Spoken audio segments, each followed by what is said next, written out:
Welcome to Inspire Campfire, a podcast where ordinary people tell their stories of extraordinary adventure. These are campfire stories meant to inspire the rest of us to light the fire within, get outside, follow our dreams, and return to tell our own stories. Ready? Let's strike the match.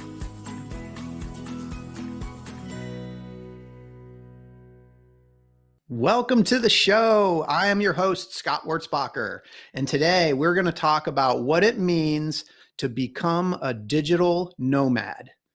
One of the positive outcomes of the COVID-19 pandemic was that it helped people to rethink the way they live and work. Stay-at-home orders showed many people that they didn't necessarily have to report to their physical office in order to perform their work duties. Scores of people have opted to move away from metropolitan areas to work from locations that might have otherwise been considered resort destinations like the mountains or the beach, while others have given up their homes entirely to live and work from the road. And these are today's digital nomads, and today's guest has recently joined their ranks. I have with me Logan Reynolds, who is an environmental software consultant from Oklahoma City. He's a graduate of the University of Central Oklahoma, where he earned a degree in broadcast communications and started his career off in Tennessee. 4 years later, he made a life change that brought him to Chicago and an opportunity to start a business with his then partner in the software industry. They grew that business to a staff of 16 people and 3 offices in Chicago, Calgary, Alberta, Canada, and Melbourne, Australia. At the end of 2019, Logan sold his firm and went to work for an environmental design consultancy firm based in Amsterdam. There, he serves on the North American operations leadership team and also leads the North American Pride Network, which is their internal corporate group for individuals who identify in the LGBTQIA+ community. Logan has very recently sold most of his belongings to become a digital nomad, and he's here to share the beginnings of this new story that he's in the process of creating. Logan, welcome to the campfire, my friend. Thank you, Scott. I'm super excited to be here, and I really appreciate the opportunity to talk to you and all your listeners here. So thank you for that. Yes, this is such a cool story that is emerging. You did such a great job of giving me some points to share with folks in terms of your intro, but let's give me just a little bit more about who you are, where this journey kind of started in terms of the city that you kind of were in, and any other details you want to kind of share about Logan Reynolds and who you were building up to this point. So just to kind of embellish a little bit on the introduction, again, I grew up outside of Oklahoma City and lived the majority of my young adult life in the Oklahoma City metro area. I went to school there, as you mentioned, at University of Central Oklahoma. My initial passion was actually in broadcasting. I wanted to be a TV broadcaster. Nice. Did not pursue that, of course. After that, went into higher education in Memphis, Tennessee, and dabbled in possibly working at college universities, which then led me to Chicago. And Chicago was really one of the first big life moves that I made for myself. Before I was kind of more driven to a city by my job, by a profession, by a career. And so Chicago was my first leap that I made, first for a city that I knew I could grow individually within. And then I made my professional life fit into it. So then switched industries again and got into the software company and had the thrilling experience of having my own company for 6 years across 3 countries, which was, again, thrilling and terrifying all at the same time.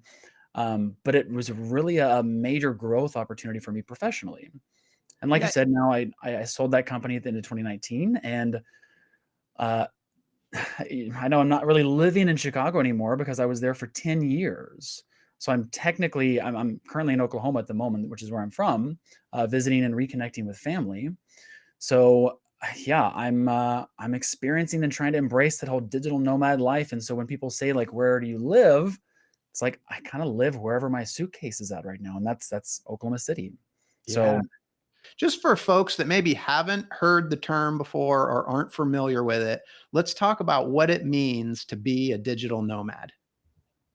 Yeah. So, and it's kind of evolving for me. I mean, when I first started thinking about it, even to explore this kind of a lifestyle, um, I started Googling things, right? That's what you do when you're trying to explore and figure things out. I mean, Google is a powerful term, and I found this whole community of digital nomads that were living all across the world. And basically, what it means is that um, you have the flexibility to work 100% remote, Mhm. and you're not location dependent to your career. Mhm. So really, as long as you have a laptop and internet connection, you can work anywhere in the world. And thankfully, in my current profession in the software industry and IT industry, I have that luxury. So I think, in a nutshell, that's what a digital nomad is. And once I got into this, I didn't realize that there was a whole community out there of people that are doing this. Like I started getting a little more active on social media just so people knew what I was doing. And all of a sudden, I even had friends or acquaintances that I'd not talked to in years that are doing this exact same thing. Mhm. They are in their journey many years down from where I am, since I'm just starting my journey. And most of them have gone abroad. They're abroad for 6 to 8 months, then they come back to the States. And so it's been really interesting getting opened up to that community. Well, and this is one of the reasons why I'm so excited to have this conversation with you today, because you are kind of early in it. And so it's fun to kind of talk about like the beginning stages is really about becoming a digital nomad and really getting to know kind of like what you're most excited about, and dig into some of the fears and things, and some of your plans and what's ahead. But the thing about it is that, like, especially with COVID-19, so many people now work from home. I mean, so many people have this ability, right? They can work from anywhere, but they don't choose to go become a digital nomad. They stay and work from home, and because they do like that stability. So I'm just curious for you, like, just because you can have that opportunity doesn't mean you have to. So what sparked it for you? Really, this whole motivation kind of sparked not too long ago, back in November. Mhm. So I had, well, before that, I was, prior to COVID, I was going into the office, Monday through Friday, downtown Chicago. Like that's just what you got used to doing, Yep. even though it wasn't even required for us to go into the office. Like you just feel like that's what you're supposed to do. Yeah. So Scott, like you mentioned, COVID, if we could call it, like one of the like silver linings was that it did kind of flip everyone's thought processes upside down on what they're capable of or Yeah. what's important to them. And so back in November of this past year, unfortunately, I had a really good friend of mine, Jeff, fall into a coma. And him and his partner of 15 years were living in Palm Springs at that time. And me living in Chicago, I knew them for almost a decade, and they were a big part of me growing up in Chicago. And so whenever he fell into a coma, I told Chris, his partner, I was like, I'm booking a one-way flight and I'm coming for as long as I need to. Yeah. So I get there, and for the first week of that process, it was very challenging, right? But I wanted to make sure that I could be there for him to, they have two beautiful Dobermans to take care of the house, their Mhm. dogs, be there when he gets home so he could be as emotionally present during this, very traumatic experience. Yes. And then a week later, unfortunately, he did tragically pass away. So I Mm. was there for then another 3 weeks after, just to be as much of a rock as I could for him, because that's what family does. And they're Absolutely. definitely part of my chosen family. Yeah. So that experience, and I've had people pass away in my life, but not this unexpectedly. So with any death of someone close to you, it really puts things back into perspective. Yeah. And as cliche as it sounds, life is just too short to think back and think about what if I would have done this. Why am I stressing and feeling anxious about insignificant things, or why am I putting unnecessary boundaries on myself that's keeping me from being happy? So I got back home, and two things kind of happened from a realization standpoint that I would say planted the seed for this motivation. So first, as I mentioned, just putting my life back into perspective, what's important to me, wanting to make sure I'm taking the most of every moment. And two, I was there in Palm Springs for about 5 weeks total. And when I got back, I realized it didn't impact my professional or personal life as much as I thought being away from that for that long would have been. So it also had that aha moment of thinking, wow, I have a lot more flexibility than I thought I did. So that was the first two kind of seeds that got planted. I still wasn't formulating this plan quite yet. So then really as as the months went on, my friend Chris and I, we both were going through some very individual journeys and self-discovery of ourselves. And we Yeah. were like, what can we do to get away for the summer for, 2 months and just, live somewhere else and just mentally reset and unplug. So we started planning that out. And the start of that journey was going to be around mid-June. So then in my mind, I'm thinking, well, rent in Chicago is very expensive. So I was like, how can I get away without paying rent in Chicago? Then I started looking back at my my lease, and I realized that my lease ended basically right before we were wanting to take that journey. Okay. So then I thought, okay, that's good timing. Um, and then the first thought of me thinking, well, what if I just got rid of my apartments? What if I just got rid of my things, most of my things, and was voluntarily homeless for maybe that month or two?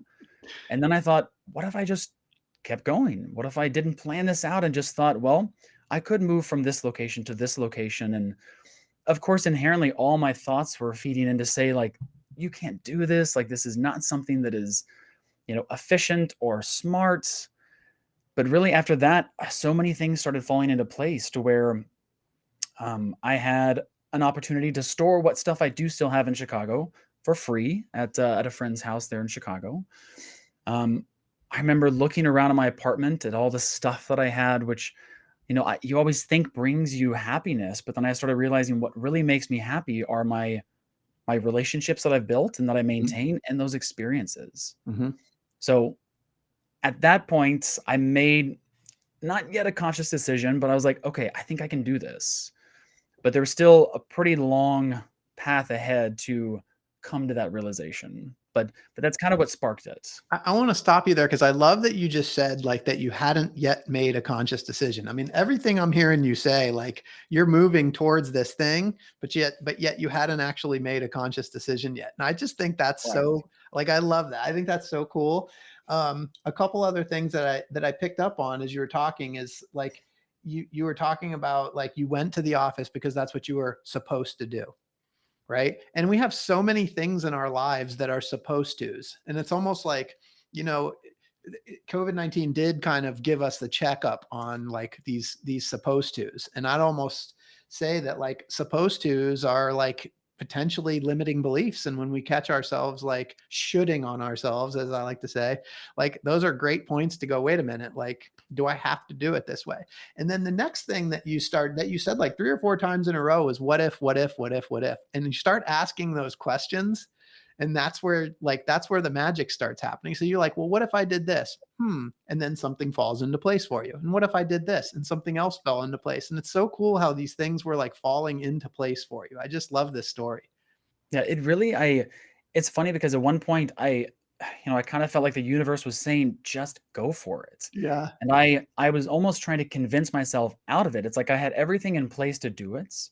I didn't have really anything personally holding me down that needed me to be in Chicago. My professional life, I'd realized I can be abroad or be in a different city and it not impact that. And so everything fit into place for me to actually try this.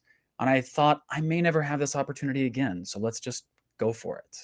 Hey everyone, it's Scott here. Did you know that the members of my real estate team, W Realty Group, are listening to their own voices that call to adventure by setting big goals? Some of those goals include planning trips to Bali and the Kingdom of Bhutan, buying investment homes, and running the Chicago Marathon. At W Realty Group, we support and encourage these big goals and want to help turn them into reality.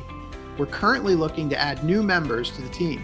If you know a great real estate agent in the Charlotte, North Carolina area that would benefit from being part of our team, please send a text, an email, or give me a call. And know that when you support W Realty Group, you're also supporting this podcast. Thanks for listening. The universe said, just go for it. And so like, and I mean, I'm almost feeling honestly like an effortlessness. I'm almost feeling like this just all just sort of unfolded for you. It did. It really did. It's everything just fell into place. And I almost, again, my inherent nature, and I'm sure we're going to unpack this later about some of the kind of initial fears and Yeah. things that maybe were assisting and resisting to this. But again, my innate nature is to have structure, plan everything out, have a design, like know what I'm doing, have as much certainty as possible. And I talked about the pendulum swinging the other direction. I mean, this was throwing that all upside down on its head. Hmm. So, of course, there is that inherent fear, but luckily I was able to kind of push past that and make small steps that almost made it to where it was like the point of no return. Like, okay, I'm in this, I'm committed to it, even though I'm a little terrified. I'm going to do it and just see what happens. I love that so much.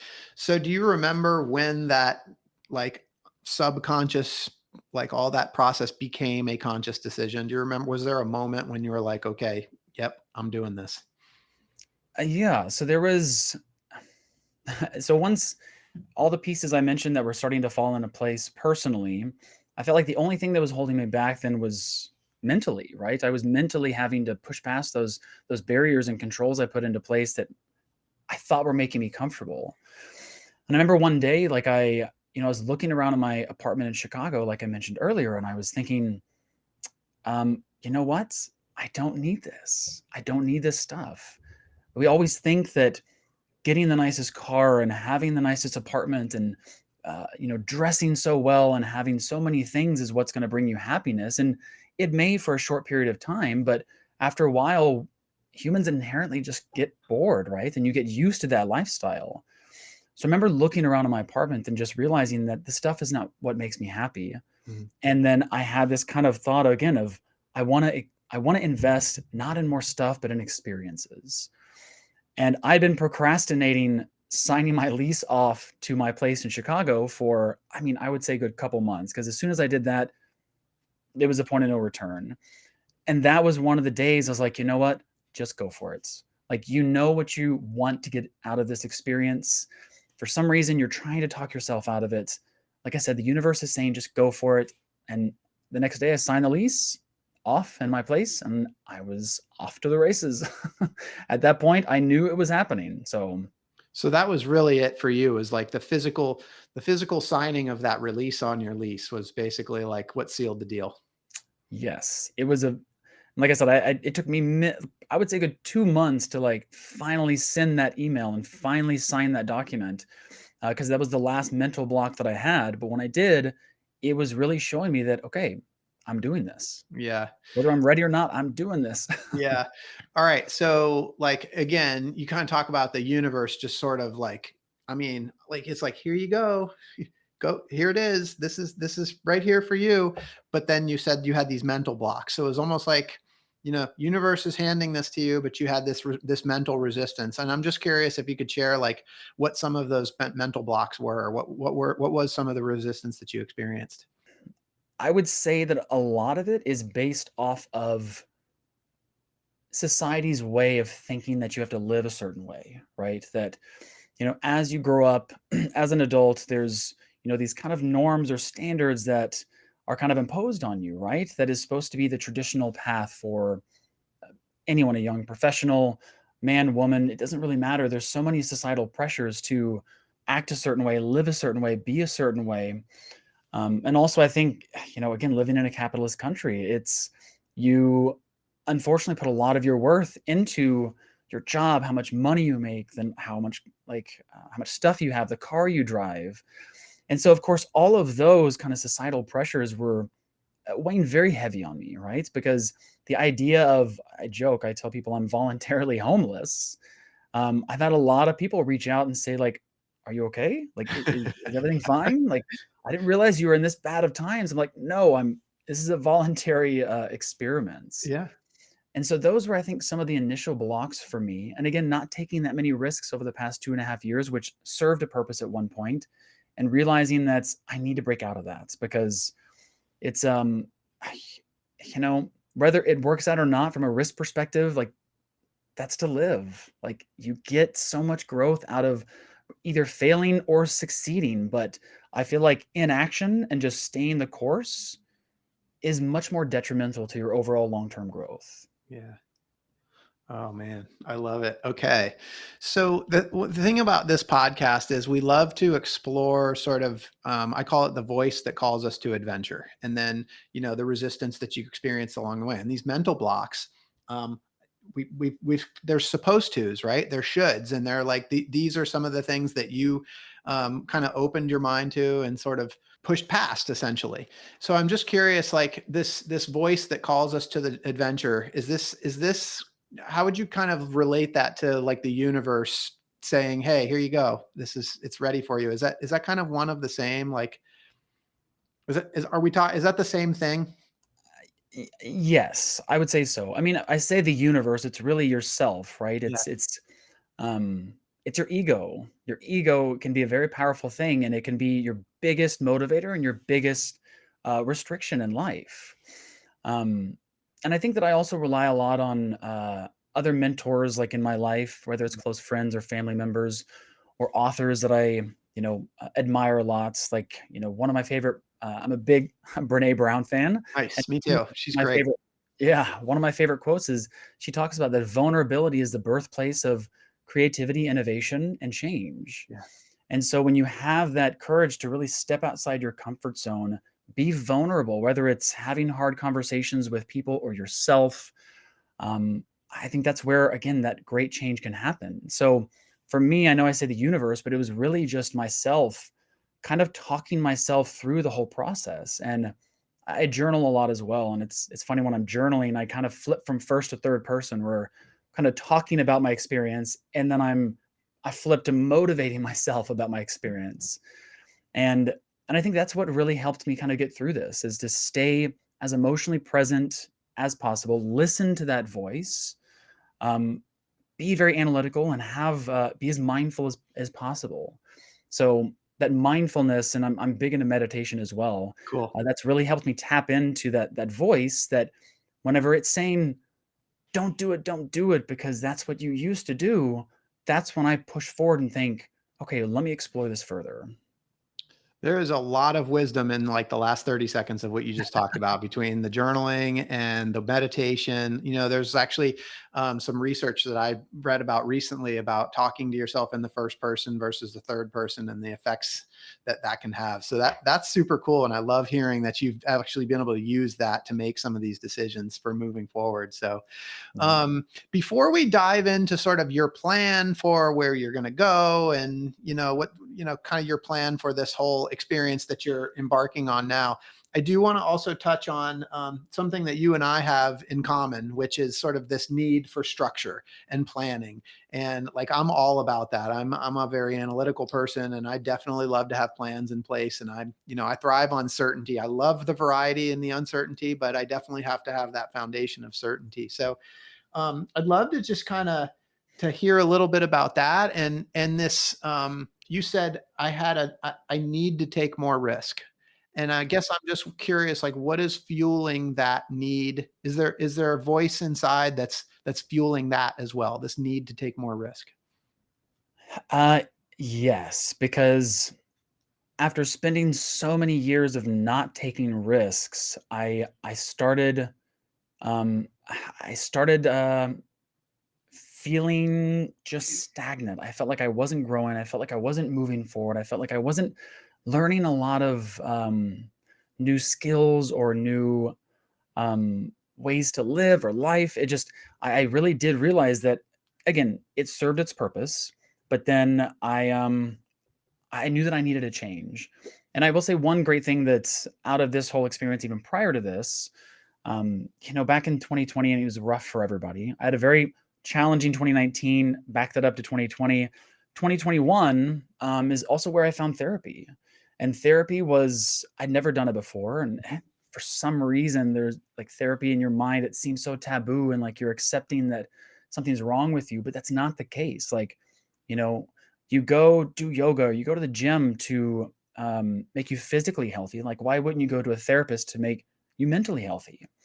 And that also was a very big moment for me just to kind of talk through a lot of these challenges and these voices and having someone um, very unbiasedly, either confirm or push back on that. Mhm. And he was, when I started talking about this whole journey, he mentioned, he was like, Logan, I'm not supposed to tell you what to do, but do it. He said, it's time for you to, Nice. he said, it's time for you to embrace uncertainty and then structure your life. And I was like, okay, I in my mind, I had already known that, but hearing that from someone else, I was like, okay, let's go for it.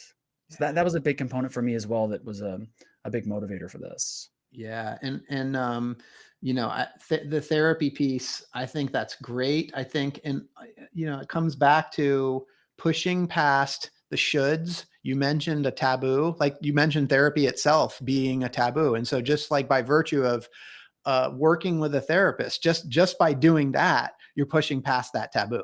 right? And there's growth in that. And I thought it was kind of cool, like when I asked the question, like why did you feel like you needed to take more risk? It came back to growth. And, you know, I don't know, like this might even be like a topic for a whole nother podcast, but you know, you're so dialed in and you've got a lot of wisdom here. And I'm just curious, like, like growth, like what's the motivation behind like a desire to grow? Challenging my status quo, like challenging what I thought I needed, challenging what I thought made me happy, um, challenging what I thought was possible, right? I think there's also one of my favorite Nelson Mandela quotes, like everything seems impossible until it's not, Mm, right? And so for me, it's this whole idea of doing this felt impossible. I was like, this is not something I can do. I can't manage this. Like I have to have a home base, and it felt impossible. But obviously it's not. So really yeah,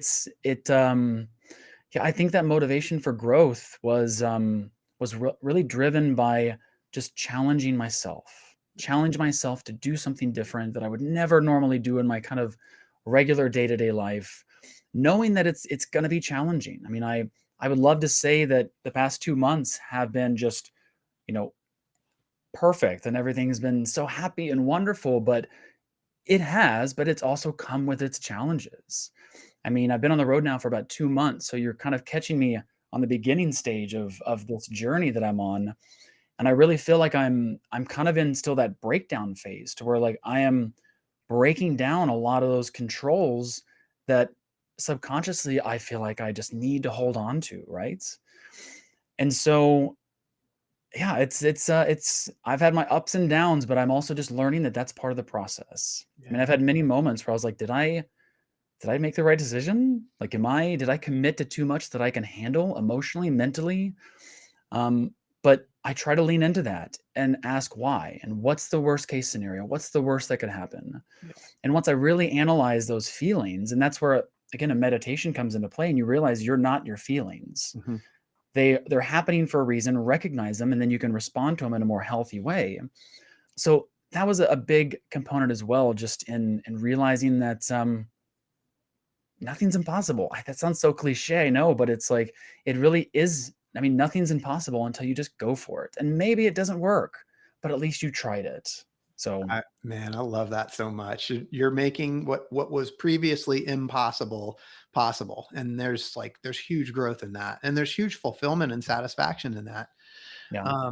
So all right, let's go to, you've been on the road for 2 months. So how are the first 2 months going? Can you tell us about, like, you know, what was the first week like? Yeah. So the first week, and I started this journey in it's been about 2 months. Mhm. Knew that some of these trips were going to be 1 week long, 1 week long stints, right? But for the first like couple months, I also wanted to find a place where I could plant my feet for a little while Yep. to also kind of feel a little settled. Of course, a goal of this is also at the end, whenever I decide to settle down, if I decide to settle down, exploring parts of the country, maybe even outside the country that I'd be willing and wanting to live in. Mhm. So it started in Southern California. I was in San Diego, which I've Nice. always Good enjoyed place to start. Yes, I've always enjoyed that Southern Cali vibe, and so, started in San Diego for a week, then went to New York City, for about a week and a half. Another city that is also very interesting to me. I just think the energy and the life there, it's very contagious, and I It do is. draw a lot of energy from those types of environments. Yeah. So that was the first 2 weeks, or first, like, 2 to 3 weeks, and then I went to, Provincetown, Massachusetts, Yep. which is, at the very tip of Cape Cod. Mhm. So I was there for 5 weeks, and that was kind of my moment to kind of, "Okay, I'm gonna settle for a little bit and just make sure I'm planning and preparing for the next legs of this journey." And as I got there towards the end of that trip, I was like, okay, like for the next who knows how many months, it's going to be a week here, a week there, a week there, a week there. And I started getting overwhelmed, right? I'm like, oh my, I started having those inherent fears come back. I'm like, I can't handle this. I can't do this. But that's again where I try to talk myself out of it. Like that's where I try to talk to myself either in the first or third person, depending on the need there. And I move past it. Again, not with some breakdowns here and there and really having to rely on friends to kind of motivate me to get back going. And now I'm currently reporting.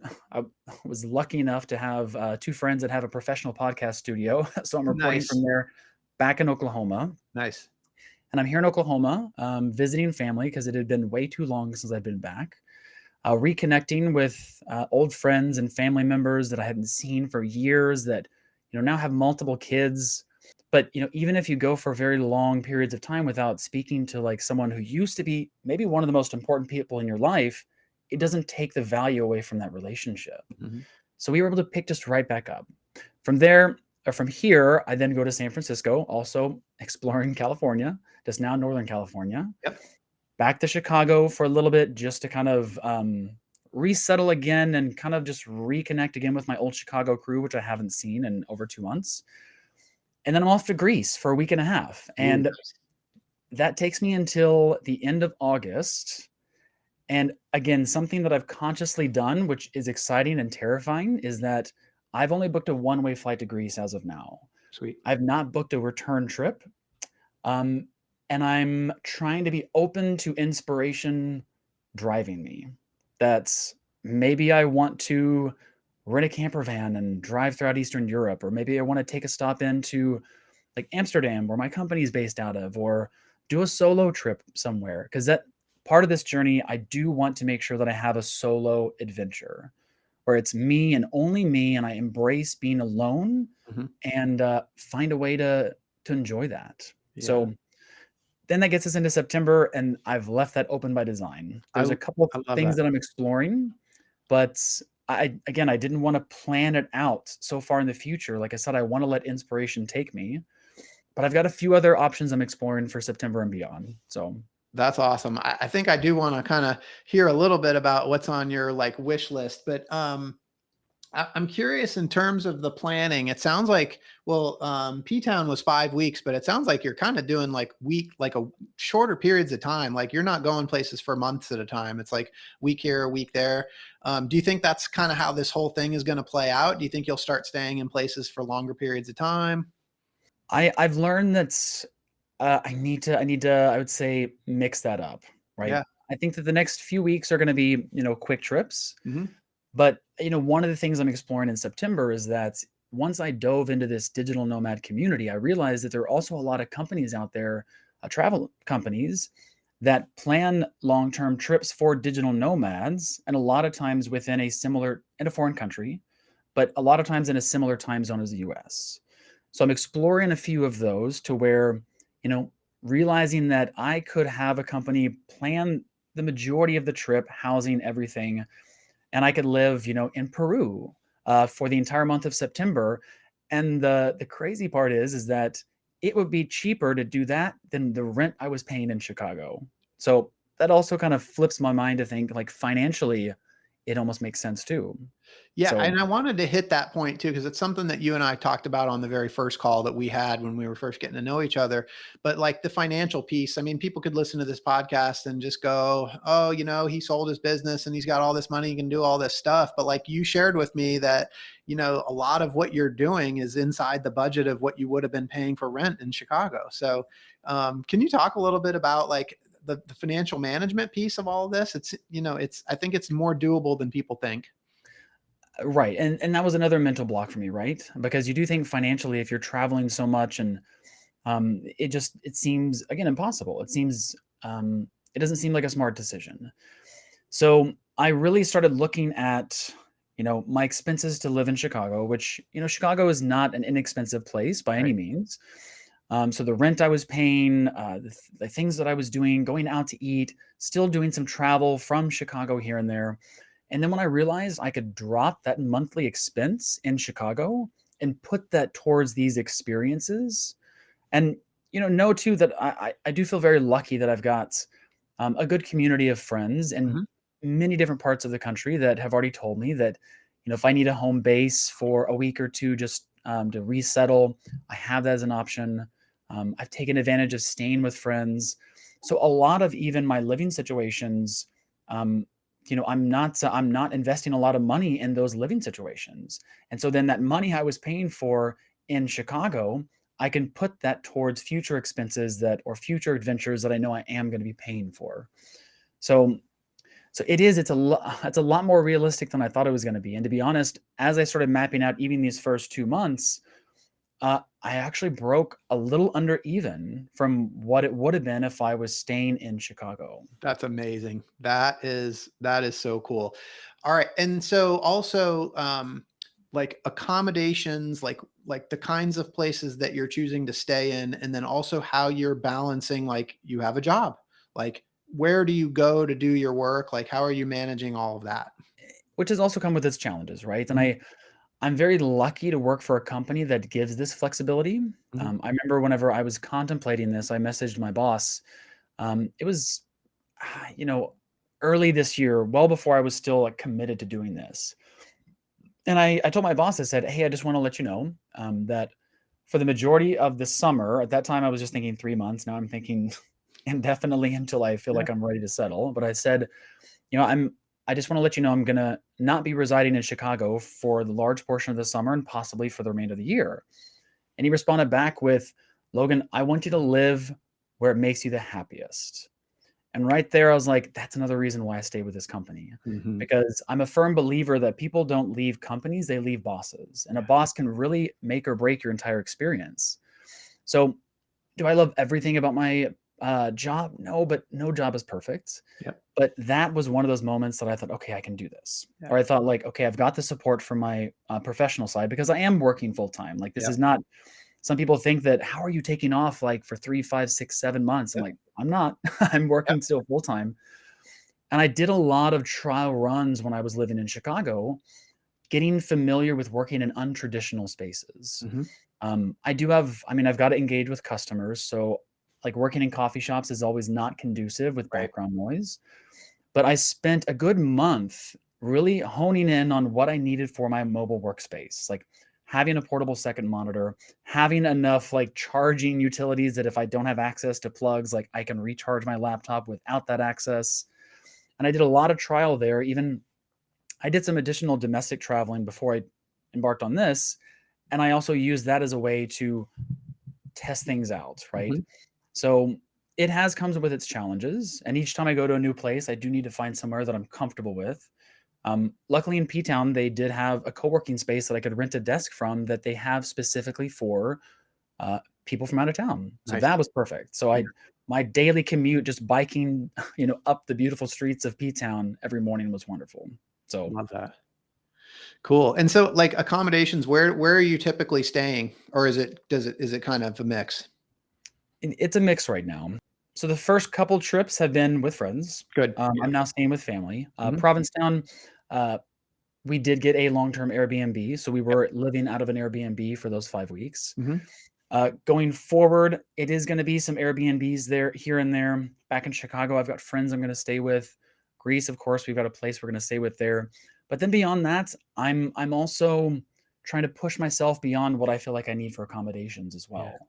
The things that I feel like I need to, I can feel comfortable. Yeah. So exploring, living out of a couple hostels here and there, or exploring some of those, maybe what I would consider initially like accommodations that I would struggle in. So as of lately, it's been a mix of Airbnbs and or staying with friends, which again is what has helped really this financial component kind of even out. Got it. Yeah. So like looking forward, what are you kind of most excited about, and what gives you the most angst? We'll start with the most angst first. Okay. We'll start with that first. Um, I think it's as I mentioned, since you've caught me on the beginning of this trip, which Right. I think at the end of this I'm going to have a much different perspective. The angst that I have is me being able to be fully present in every moment when I'm on this journey. because it has been hard at times, right? It's like I'm still, like I said, in that breakdown phase to where I'm trying to let go of those things that I thought I needed. And so the angst that I have are really is being able to fully embrace that uncertainty and be as mindful and reflective as possible to get the most out of this opportunity. So I want to stop you right there because so you've been on this journey for 2 months and you said that the angst is like being fully present. I love that. Being as present as I can, being fully present. And I think that applies no matter who you are and where you are. So like in Yeah. the 2 months that you've been on this trip, like have you figured anything out? How do you stay fully present? I go back to, one of the a few key components that I really wanted to focus on when I was traveling, is my mental and physical health, right? Mm, So I really prioritized making sure that no matter where I'm going, I have possibly an access to a kitchen where I can cook, or there are health. I'm a vegetarian as well, so are there healthy restaurants out there that can support, what I feel like is what I would need from a healthy diet. Access to a gym or yoga studio. If not, like I make my own usually just wherever I'm at. Um, Yoga, meditation, just any kind of physical activity and or that meditation and yoga, like that mindfulness, mhm. like that's really what helps ground me throughout a lot of these processes. So that's been, I think, a big component of really pushing back past that angst and being emotionally present, because it takes a lot of training to just set and do nothing and just be in your thoughts for 30 minutes, 45 minutes. And after I go through that kind of meditation, like I try to journal and reflect. Yeah. I've not been as diligent as I would like to, just because again, these first 2 months, but I'm getting back into that just to make sure that even if, let's say, I have like a breakdown moment, I need to stop and reflect and figure out what I can grow from that. Yeah, and I think that's so important because I know like traveling how it's easy to like break like for that for to not eat healthy, right? When you're on a trip you just feel like, "Oh, I'm on vacation. I can eat whatever I want." But like, in the lifestyle that you've chosen here to go to do this essentially permanently, like it's not permanent vacation. And so I do recognize how hard it is to stay on a routine of taking care of self-care. I think that's great. Yeah. So yeah, so moving on to what you're most excited about. What I'm most excited about is seeing how I respond to this experience. Like I again, I can try to forecast myself and what I really think that how I'm going to respond and what I'm going to do and what I'm going to come out of this with. But I'm really excited to see how I respond to it. Right now, I feel like I'm responding what I think is natural for Mhm. me, like in what I've been doing for the past couple years. But what I'm excited about is pushing past that and then seeing how I respond in a much more embracing, loving, and compassionate way for myself. Yeah. So I think that's what I'm the most excited about. In addition to, and this is kind of, I guess, an angst and an excitement, is letting inspiration take me. Mhm. Like I said, when I'm in Greece, if I decide that I want to go up to Croatia, or if I want to go to France or go to Spain, or like I having that flexibility and just realizing that that's not impossible.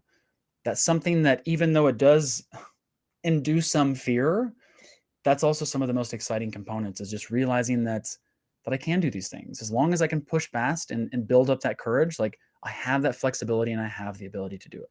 Yeah.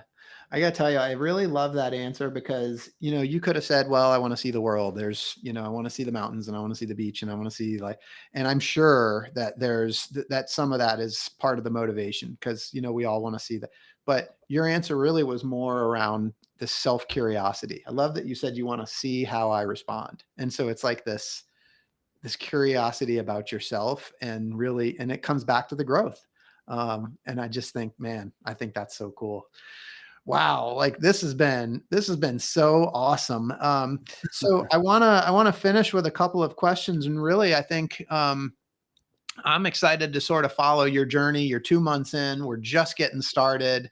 There's a lot more that's going to come from you. I guess I want to jump into advice that you have for other people. But in this 2 month period, what have you learned about yourself? Like, what lessons have already emerged for you? It's funny. So I'm going to relate this to a recent experience I had my last weekend in Provincetown. So there was it's a really nice coffee shop just on Commercial Street, which is kind of the main strip for most of Provincetown.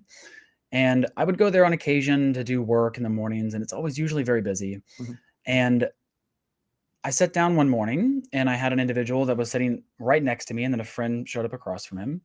And they seemed like old friends that had not caught up for a while. So the other individual started kind of catching him up on his life. He was 59 and was going through, he was saying how he had two failed startups, just got out of a 20-year relationship, which was very challenging, trying to restart his life, trying to make new friends while grappling with the fact that all of this is unsettled and he's almost 60 years old. But then at the very end of that, he said, "But you know what? I'm going to be okay." And so it really was one of those moments that I thought, wow, so life doesn't get any easier as you get older. It doesn't matter if you're 30, 40, 60, 70. There's always going to be something in life that is not perfect, that is not going the way that you want.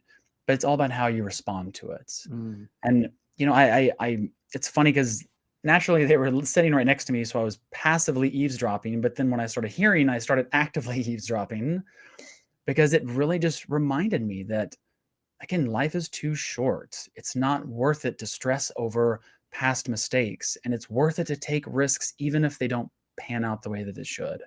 And I thought to myself, like, I don't want to be that 59-year-old who is about to turn 60 and think back on what if. Yeah. What if I would have taken that risk? What if I would have given a chance on love? What if I would have given a chance to travel somewhere that I thought I could never travel to? Like, I don't want to think back on that. And so, what's kind of changed is it's just been a few experiences like that that's just really been a stark reminder about what's possible and what's important. You are embracing the what ifs, and I love, like, as Brene Brown would say, like, you're in the arena, you're doing it. That is fantastic. Yeah. So, just to come back to the mental block piece, because I want to know, like, that's a common thing.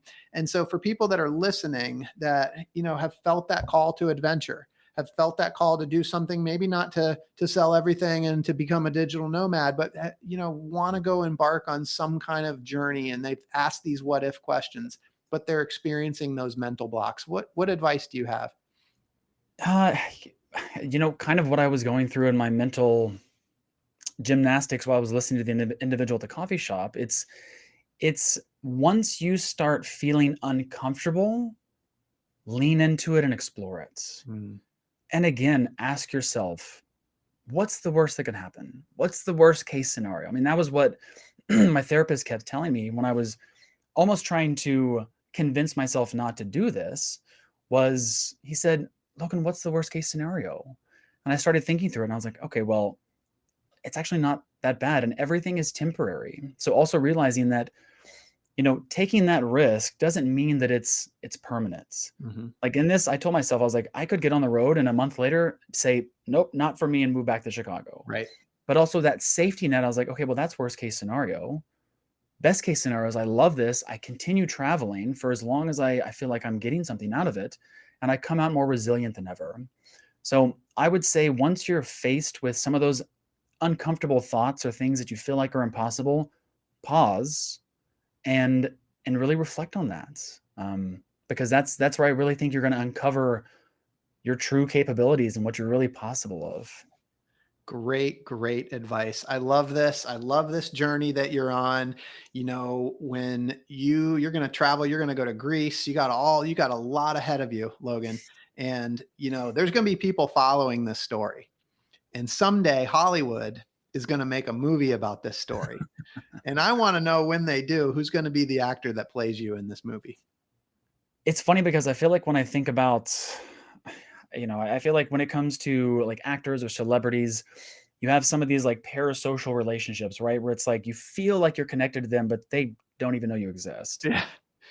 And for some reason, I feel like I've always kind of had that with Hugh Jackman. Nice. Love it. So I think that's where I would lean towards, because he's also famously played a character named Logan for the past like Yes, decade. he has.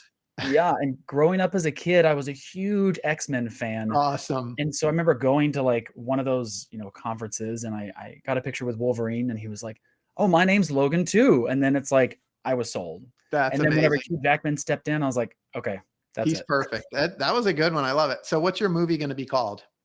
It's funny as I'm going through this journey, I've been kind of just in a funny way telling people it's kind of my, eat, pray, love moments, Mhm. right? Um, and oddly enough, like I was just listening to one of the podcasts by Elizabeth Gilbert, who actually wrote Eat, Pray, Love. Right. And I know Julia Roberts, and I don't envision this like ending at, a temple in India with a shaman, but who knows?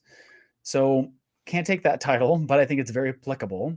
So I think for me, like the culmination of what this is I would say the title could be An Unexpected Journey, Embracing Uncertainty and Living Without Boundaries, Oh man, starring Hugh Jackman. starring Hugh Jackman. I love it. Logan, this has been incredible.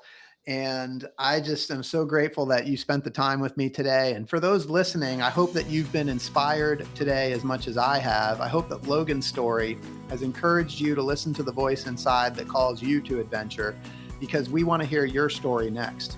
If you have a story to tell or you need a nudge to create one, please send me an email. We'd also appreciate it if you'd help us spread the word by leaving a review and sharing or tagging Inspire Campfire in your social media. And until next time, I want to encourage you to get outside. Thank you for listening. Logan, my friend, thank you for being here. Thank you for the invite. This was wonderful. I really enjoyed this.